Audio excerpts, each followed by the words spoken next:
Iran Israel మధ్య పచ్చగడ్డి వేస్తే భగ్గుమంటోంది. యుద్ధ భయంతో వణికిపోతూ ప్రాణాలు అరచేతిలో పెట్టుకుని బంకర్లలో దాక్కుంటున్నారు. ముఖ్యంగా ఇరాన్ క్షిపణి దాడుల తీవ్రత పెంచడంతో ఇజ్రాయెల్లో సగటు యూదుడి బతుకు దుర్భరంగా మారింది. ప్రపంచవ్యాప్తంగా యూదుల సమాజం ఇజ్రాయెల్లో యూదుడి కోసం ప్రార్థనలు చేస్తోంది. ముఖ్యంగా మన గుంటూరు జిల్లా చేబ్రోలు మండలం కొత్తరెడ్డిపాలెంలో. ఇజ్రాయెల్ యుద్ధానికి గుంటూరు జిల్లాకు లింక్ ఏంటి అనేగా మీ డౌట్. లింక్ ఉంది మరి.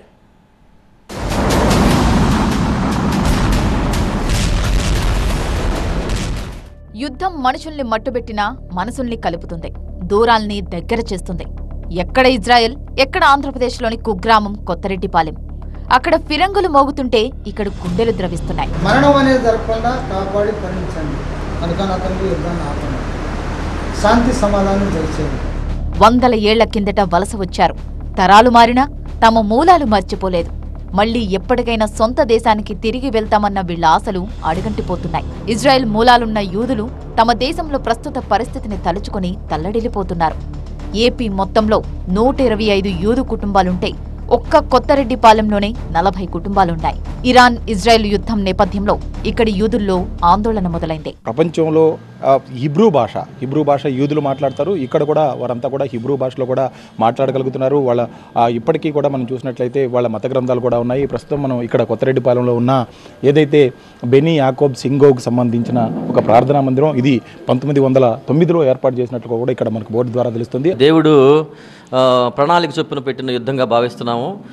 దేవుడే మళ్ళీ 2 దేశాల మధ్య, మిగిలిన దేశాల మధ్య కూడా శాంతి చేకూరుస్తాడని పూర్తి స్థాయిలో నమ్ముతున్నాము. మా సొంత ప్రార్థనల్లో ఇశ్రాయేలుని జ్ఞాపకం చేసుకుంటున్నాము. ఎక్కువ ఆస్తి నష్టం, వ్యక్తులు మరణాలు ఇవన్నీ జరగకుండా ఉండాలని ప్రార్థిస్తూ ఉంటున్నాం, ఏ దేశానికైనా. అంతేగాని వాళ్ళని వెళ్ళి చంపేయాలి అని మేము అట్లా ప్రార్థనలు చేయట్లేదు. ప్రపంచవ్యాప్తంగా అనేక దేశాల్లో ఉన్న యూదులు ఇజ్రాయెల్ ఏర్పడిన తర్వాత అక్కడికి చేరుకున్నారు. అలా వెళ్లగా మిగిలిన వాళ్లు ఇజ్రాయెల్ దేశాన్ని తమ జన్మభూమిగా భావిస్తూ కళ్లల్లో పెట్టుకుని చూసుకుంటారు. అలా 100 ఏళ్ల కిందట గుంటూరు జిల్లా చేబ్రోలు మండలం కొత్తరెడ్డిపాలెంకు వలస వచ్చిన యూదులు ఇప్పటికీ అక్కడే ఉంటూ బతుకుబండిని లాగుతున్నారు. యుద్ధం వాంఛనీయం కాదు, అయితే ఇశ్రాయేల్ తన అస్తిత్వం కోసం పోరాడుతుంది. వాస్తవంగా ఇరాన్ ప్రజలు వాళ్ళు బయట వాళ్ళేం కాదు, మా అన్నదమ్ములే. అబ్రహాం తండ్రి, ఇస్సాకు తండ్రి, యాకోబు తండ్రి ఎలాగో ఇస్మాయిల్ తండ్రి ఆయన. ఇస్మాయిల్ తండ్రి బిడ్డలే వాళ్ళు పరాయాళ్ళు ఏం కాదు. కొంతమంది చేసిన పిచ్చి పనుల వల్ల జరుగుతుంది తప్పించి అందరూ సుఖశాంతితో బతకాలని, లోకం అంతా సుభిక్షంగా ఉండాలని ఆశిస్తున్నాము. బెనీ ఎఫ్రాయిం తెగకు చెందిన యూదులు వీళ్లు. మిగిలిన మతాలకు భిన్నంగా యూదు ఆచార వ్యవహారాల్ని పాటిస్తారు.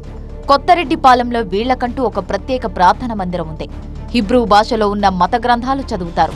శనివారం ప్రత్యేక రోజుగా భావించే ఇక్కడి యూదులు ఇజ్రాయెల్లో యుద్ధం ఆగిపోయి శాంతి కపోతాలు ఎగరాలంటూ ప్రేయర్లు చేస్తున్నారు.